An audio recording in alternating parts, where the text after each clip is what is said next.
ஒரு நாள் என்று அவர்கள் சொன்னார்கள்.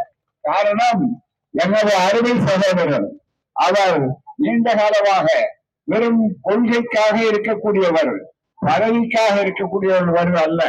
பதவிகள் அவரை பொறுத்தவரையில வரும் போகும், அதை பற்றி கவலைப்படாமல் என்றைக்கும் கொள்கையாக இருக்கக்கூடிய ஒரு தோழர் என்று சொன்னால் அவர் நம்ம மஸ்தானவர்கள் தான். அவர் சாதாரணம் அல்ல. ஆனா அவரை எதிர்க்கிறவர்கள் மோடி மஸ்தான்கள், ஞாபகத்துக் கொள்ள வேண்டும். ஆகவே அவரை ஒன்றும் செய்ய முடியாது. அவர் மீண்டும் 23 அந்த எழுச்சியை தாய்மார்கள் மத்தியிலேயே நான் தெளிவாக பார்க்கிறேன். மிகப்பெரிய அளவில் அன்றைக்கு எல்லா இடங்களிலும் தமிழ்நாட்டிலே, திருச்செந்தூரிலே, திருநெல்வேலியிலே தொடங்கி தென் மாவட்டங்களிலே தொடங்கி எல்லா பகுதிகளுக்கும் சென்றுவிட்டு கடைசி பகுதியாகத்தான் இந்த பகுதிக்கு சென்று தஞ்சையிலே 21ஆம் தேதி அன்று முடிக்க இருக்கும் நேரத்தில் ஆண்கள் கூட்டத்தை விட மகளிர் கூட்டம்தான், தாய்மார்கள் கூட்டம்தான் அதிகமாக இருக்கிறதை பார்த்து உள்ளபடியே ஒன்றை வெற்றி விட்டோம். என்னன்னா, நாம் வெற்றி பெறுவது உறுதி என்பதை மீண்டும் ஸ்டாலின் ஆட்சிதான், மீண்டும் திராவிடர் ஆட்சிதான், மீண்டும் திராவிட மாடல் ஆட்சிதான், மீண்டும் சிறுபான்மை சமுதாயம் பெரும்பான்மை சமுதாயம் என்று வேறுபாடு இல்லாமல் சிறுபான்மையினரையே நம்முடைய சொந்த உறவுகளாக கருதக்கூடிய ஒரு இயக்கம் திராவிடர் இயக்கம். அதனால இங்கு போனாலும் அவர்கள் எந்த ரூபத்திலே இருந்தாலும் அவர் நமக்கு காட்சி அளிப்பார்கள், ஆதரவு கொடுப்பார்கள். அதனால இத்தனை தோழர்கள், தாய்மார்களே, பெரியோர்களே, அதுவும் குறிப்பாக நம்முடைய தாய்மார்கள் இவ்வளவு உற்சாகத்தோடு அவங்களுக்கு என்ன காரணம்? முன்பெல்லாம் ஒரு கூட்டத்துக்கு வரமாட்டாங்க, வந்து நாற்காலியில அமர மாட்டாங்க. நம்முடைய பாட்டிமார்கள்லாம் இங்க இருக்காங்க. 100 வருஷத்துக்கு முன்னால இந்த திராவிட இயக்கம் வர்றதுக்கு முன்னால நாற்காலி இருந்தது. ஆனா பெண்கள் நாற்காலியில ஆண்களுக்கு சமமா உட்கார்ற தைரியம் இல்லை. அதை கொடுத்தவர் தந்தை பெரியார். திராவிட இயக்கம் அதை செய்தவர் தான் திராவிட மாடல் ஆட்சி. இன்றைக்கு மகிழ்ச்சியோடு இருக்கிறார்கள். சமூக நீதியில பெண்கள் கேட்காமலேயே 50 விழுக்காடு, 50% சரிபகுதி மக்கள் தொகையில இருக்கக்கூடிய பெண்கள் அவர்கள்தான் இன்றைக்கு போய் வர வேண்டும் என்று சொல்லி உள்ளாட்சி துறையிலே அதை செய்திருக்கிறார்கள்.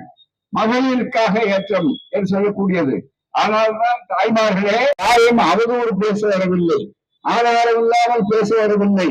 நாம் நம்முடைய தலைமுறை பாதுகாக்கப்பட வேண்டும். இது வெறும் தேர்தல் 5 வருஷத்துக்கு மற்றவங்களுக்கு. ஆனா நமக்கு நம்முடைய தலைமுறைகள் பாதுகாக்கப்பட வேண்டும். இங்கே என்ன மதம், என்ன ஜாதி கிடையாது. எல்லோரும் அண்ணன் தம்பிகள், எல்லோரும் மாமன் மச்சுவர்கள், எல்லோரும் அத்தாந்து சொல்லக்கூடியவர்கள். அப்படிப்பட்ட ஒரு ஒருங்கிணைந்த ஒரு சமுதாயம், வேதமற்ற ஒரு சமுதாயம், அனைவரும் சகோதரர்கள், யாரும் ஊரே யாவரும் கேள்வி என்ற திராவிட பண்பாட்டு உள்ள ஒரு சமூகம் உருவாக வேண்டும் என்றுதான் தாய்மார்களை சொல்கிறோம். அப்படிப்பட்ட உணர்வுகளை நீங்கள் இன்னைக்கு பெறுகிறோம் என்றால் இவ்வளவு மகிழ்ச்சியாக இருக்கிறார்கள் சொன்னால் காரணம் என்ன? மகிழ்ச்சி மக்களுக்கு இப்ப தைரியம் வந்துச்சு. மகளிருக்கு மாதம் ஒண்ணுக்கு 1000 ரூபாய் சாதாரணம் அல்ல. அந்த பேர் வைப்பது என்ன ஆயிட்டாங்கன்னா வெறும் ரூபாயை கொடுக்க சொல்லல, கலைஞர் மகளிர் உரிமை திட்டம். என்ன திட்டம்? உரிமை திட்டம். காலமெல்லாம் உழைத்துக் கொண்டிருக்கிறவர்கள் நம்முடைய தாய்மார்கள். காலமெல்லாம் உழைத்துக் கொண்டிருக்கிற தாய்மார்கள் அவர்களுக்குரிய உழைப்புக்கு அங்கீகாரம் கிடைக்கணுமே. அந்த அங்கீகார தொகைக்கு பேர் தான் 1000 ரூபாய். இந்த 1000 ரூபாய் இதுவரையில 4ஆம் தேதிக்கு பிறகு மீண்டும் ஸ்டாலின் ஆட்சி வருவது உறுதி. மஸ்தான் அவர்கள் சட்டமன்றத்துக்கு போவது உறுதி. அப்படிப்பட்ட வருகிற போது இந்த தொகை 1000 அல்ல 2000 ரூபாயாக வரக்கூடிய அந்த வாய்ப்பை பெறுவீர்கள். இப்பவே நாம கொடுக்கிற ஆட்சி. ஆனா டெல்லியில இருந்து வரக்கூடியவர்கள் இருக்காங்களே, அவங்களோடு அடிமை சாசனம் எழுதிக்கொள்கிறார்களே, அவர்கள் அப்படிப்பட்டவர்கள் என்ன செய்வார்கள் சொன்னால், உங்களுக்கு வர்ற 1000 ரூபாய தடுக்கிறதுக்கான முயற்சி பண்ணாங்க, தடுக்கிறதுக்கு. ஆகவே அதை புரிந்து கொண்டார் முதலமைச்சர். புரிந்து கொண்டு அவர் தெளிவாக என்ன செய்தார் என்றால் அருமையான ஒரு வேலை செஞ்சார். 3 மாசம், மார்ச், ஏப்ரல், மே, இந்த 3 மாசத்துக்கு இலவசத்தை கூடாதுன்னு சொல்லி வேற ஒரு கோர்ட் வழியா முயற்சி பண்ணலாம்னு பார்த்தாங்க. இதை புரிந்து கொண்டு நம்முடைய முதலமைச்சர் முத்துவேல் கருணாநிதி ஸ்டாலின் அவருடைய அரசியல் நுணுக்கம் அதை புரிந்து கொண்டதால திடீர்னு அதை முறியடித்தார். எப்படி தெரியுங்களா? அந்த 3000 ரூபாய் சொல்லியிருப்பாங்க, இங்க 3000 ரூபாய் சேர்த்து கோடை கொளுத்துகின்ற கோடையாக இருக்கும் அப்படின்னு சொன்ன உடனே அந்த கொளுத்துகின்ற கோடையை மிகப்பெரிய அளவுக்கு தணிக்க வேண்டும். அதுக்காக 2000 ரூபாய். எனவே தான் 3000 ரூபாயும் 2000 சேர்த்து 1000 ரூபாயை தடுத்தாங்க. 5000 ரூபாயை சொல்லி இந்த 5 விரலை பாருங்க. இந்த 5000 ரூபாயை ஞாபகம் வச்சுங்க. இதுதான் உதயசூரியன். அது நன்றாக நீங்கள் புரிந்து கொள்ள வேண்டும், மிக முக்கியமாக. ஆகவே அந்த பணம் போறது அது மட்டுமல்ல, மகிழ்ச்சியா இருக்கு. என்ன காரணம்? 5 பெண்ணு பெற்றா அரசனும் ஆண்டியாவா அப்படின்னு பயப்படுத்துறாங்க. நம்ம தாய்மார்களுக்கு கூட சில இடங்கள்ல பொட்ட பிள்ளைன்னு முடிஞ்சு விட்டாங்க. ஆனா இன்னைக்கு ஒவ்வொரு பெண் குழந்தை பிறந்தாலும் பள்ளிக்கூடத்துக்கு மட்டும் இல்ல, கல்லூரிக்கு போகணும். அவர்களுக்கு மாதம் 1000 ரூபாய் இந்த ஆட்சி, திராவிட ஆட்சி கொடுக்கறதுனால தாய் வீட்டுல கூட இப்படி வர்றதில்லை. மாசம் 1000 ரூபாய். கவலைப்படாதீங்க. பெண் குழந்தை இப்ப பெண் குழந்தை பிறக்காதான்னு பாக்குறேன். அதுதான் மிக முக்கியம். அதையெல்லாம் மாற்றிட்டார் ஸ்டாலின். அதுதான் திராவிட இயக்கம். பெண்களுக்கு சொத்துரிமை, பெண்களுக்கு வாழ்வுரிமை, பெண்களுக்கு படிப்புரிமை என்று அவர் சொன்னாரு. அது மட்டுமல்ல, நாளைக்கு நீங்க எல்லாம் கவலை இல்லாம உட்கார்ந்துட்டு கேட்கறீங்க வந்து இருக்கோம். ஆனா அதுக்கு முன்னால அப்படி இருக்க முடியாது. நாளை காலையில போய் நம்ம பிள்ளைகளுக்கு பள்ளிக்கூடம் அனுப்பணுமே, பள்ளிக்கூடத்துக்கு என்ன செய்யறது, சாப்பிடணும் நம்ம பிள்ளைகள் என்று கவலைப்படுறது உண்டு. ஆனா இப்ப அந்த கவலை இல்லை. மீறி நீங்க செஞ்சா கூட பிள்ளைகிட்ட தெருவரையில ஓடி வந்துதான் சாப்பிட்டு போமான்னு கேட்பீங்க இல்லையா? அப்படிப்பட்ட நிலையை மாற்றியாச்சு. இப்ப பிள்ளைங்களே தயாரா இருந்து வேகமா என்ன சொல்றாங்க, நான் பள்ளிக்கூடத்துக்கு போறேன், ஆசையா போறாங்க. அங்க வரிசையா உட்கார்றாங்க. வந்து உட்கார்ந்து பிள்ளைகள் ஒருவருக்கொரு மகிழ்ச்சியா சாப்பிடுறாங்க. இது திராவிட முன்னேற்ற கழகம் சொன்னதையும் செய்யும் என்பதை தாண்டி சொல்லாததையும் செய்யும் இந்த ஆட்சி என்ற கடையாதான் இந்தியாவிலே உலகத்தில் வேற எங்கேயும் இல்லாத காலை உணவு திட்டம். கனடா நாட்டில இருந்து வர்றாங்க. வந்து அந்த பிரதமர் பாக்குறாரு. பார்த்த உடனே ஐயோ எந்த நாட்டுல வெளியே தெரியலையே, இதை பார்த்து நான் தமிழ்நாட்டை பார்த்து கனடாவில் செய்யக்கூடிய அளவுக்கு இன்றைக்கு வந்திருக்கிறார்கள். ஆகவே மகள் வளர்ச்சியோட வெறும் பசியாறுவது மட்டுமல்ல, தாய்மார்களே, பெரியோர்களே, தோழர்களே, இன்னொரு தத்துவத்தை புரிந்து கொள்ள வேண்டும்.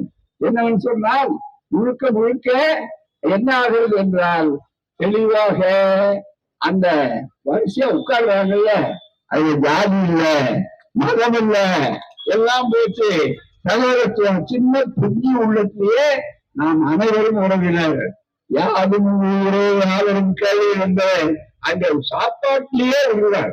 அதுதான் திராவிட இயக்கம், அதுதான் திராவிட ஆட்சி. அது மட்டுமல்ல, இதோட பொம்பளை பிள்ளைகளுக்கு மட்டுமல்ல, ஆண்களுக்கு 1000 ரூபாய். அவர் நான் முதல்வர் திட்டம். அது எல்லாத்தை விட இப்ப அடுத்தபடியா மகளிருக்கு கொடுப்பதற்காக புதிய திட்டம். என்ன திட்டம் சொன்னால் இல்லத்தரசி திட்டம் சொல்லியிருப்பாங்க. வருகின்ற 4ஆம் தேதிக்கு பிறகு மீண்டும் ஸ்டாலின், அதுதான் சந்தேகம் இல்லை. அந்த ஆட்சி வந்தோடனே 8000 ரூபாய்க்கு உங்களுக்கு ஊப்பம் கொடுப்பாங்க. அந்த 8000 ரூபாயில நீங்க என்ன வேணாலும் எந்த கடையில வேணாலும் போய் உங்களுக்கு வீட்டு சாமா என்ன வேணுமோ அது அத்தனையும் வாங்கி கொள்ளலாம். மிகப்பெரிய அளவுல மிகப்பெரிய ஒரு வாய்ப்பை அவர்கள் வாங்கி கொள்ளக்கூடிய நிலை. இதை பார்த்து அவர்கள் ஆச்சரியப்பட்டார், அதிர்ச்சி அடைஞ்சாங்க. எதிர்கட்சிக்காரருக்கு பதில் சொல்ல முடியல. உடனே என்ன சொல்றாரு எடப்பாடியார், சொல்றாரு இது கமிஷன் வாங்கறதுக்காக. வெட்கப்பட வேண்டாமா? நல்ல அளவுக்கு மக்களுக்கு கொடுத்தா அவருக்கு தைரியம் வரும். கமிஷன் வாங்குறதுன்னா ஒரு குறிப்பிட்ட பொருளை குறிப்பிட்ட கடையில வாங்கணும்னு சொன்னா கமிஷன் வாங்குறோம்னு நினைச்ச இடம் உண்டு. ஆனா யாரோட பொருள் எந்த பொருள் வேணாலும் வாங்கலாம், எங்க வேணாலும் வாங்கலாம் அப்படின்னு சொல்லும் போது அங்கே கமிஷன் இடமே கிடையாது. ஆகவே இப்படிப்பட்ட பயனுள்ள திட்டங்கள் வர அளவிற்கு அடுத்த 5 ஆண்டுகளிலே மிகப்பெரிய அளவிற்கு மருத்துவ காப்பீடு இப்படி 10 லட்சம் என்றெல்லாம் சொல்லக்கூடிய வகையில வந்திருக்கிற இந்த ஆட்சி சாதனைக்கு மேல் சாதனை. இவர் போனவுடனே இன்னும் சாதனைகள். அவர் புலம்பெயர்ந்த தமிழர்கள் மத்தியில மஸ்தான் அந்த வார்த்தையை சொன்னா அவங்க முகமெல்லாம் மலரும். அவங்க தானே எங்களுக்கெல்லாம் இவ்வளவு பெரிய வாய்ப்பு, உலகத்தில் இருக்கிற அத்தனை பேரையும் இங்க அழைச்சிட்டு வந்தார், தமிழ்நாட்டை காட்டினார். அந்த திட்டத்தை எல்லாம் சொல்லும் போது இன்றைக்கும் வெளிநாட்டுக்கு நாங்க போறோம், அந்த நாட்டுல இவரைத்தான் ஞாபகம் வச்சிருக்காங்க, ஸ்டாலினை ஞாபகம் வச்சிருக்காங்க, அடுத்தபடியா இவரைத்தான் ஞாபகம் வச்சிருக்காங்க. அப்படிப்பட்ட ஒரு அற்புதமான ஒரு சூழ்நிலையில இந்த ஆட்சி மீண்டும் நீடிக்க வேண்டுமா இல்லையா? நல்லாக நீங்க சொல்ல வேண்டும், தாய்மார்களுக்கு புரிய வைக்க வேண்டும். என்னன்னு சொன்னா, எனக்கு வயது 93 வயதுல இப்படி அலைந்து கொண்டிருக்க ஒரு நாள் கூட நாம லீவ் எடுக்கல. மற்றவங்க எல்லாம் கொஞ்சம் ஓய்வு எடுத்திருக்கிறாங்க, ஆனா ஒரு நாள் கூட இடைவெளி விடல. 21:05 கடைசியில சங்கு ஊதுவான் பாருங்க, அது வரையில நாங்க பேசிக்கொண்டே இருப்போம்.